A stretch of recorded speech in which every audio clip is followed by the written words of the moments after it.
Знаете ли, че може да изчистите червата си по естествен начин? Ето няколко супер лесни и ефективни рецепти. Първо, топла вода с лимон. Сутрин на гладно, чаша топла вода с лимон е супер старт за храносмилането ви. Второ, ленено семе и чия. Те са истинска метла за червата. Сложете една супена лъжица от тях в чаша вода или чаша растително мляко, оставете за 10 минути да набъбнат и изпийте. Почистват червата и набавят омега-3. Трето, смути за детокс. Вземете една зелена ябълка, половин краставица, шепа спанак, една супена лъжица чия семена и една чаша вода. Блендирайте и пийте сутрин и между храненията. Почиства червата и хидратира.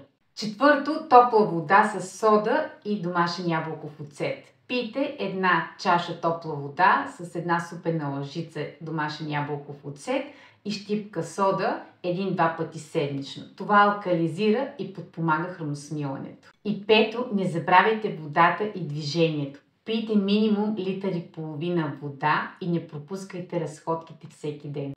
Пробвайте тези супер начини за изчистване на червата и се чувствайте леки и енергични. Споделете с приятели, които мислите, че имат нужда. Как ви се струва?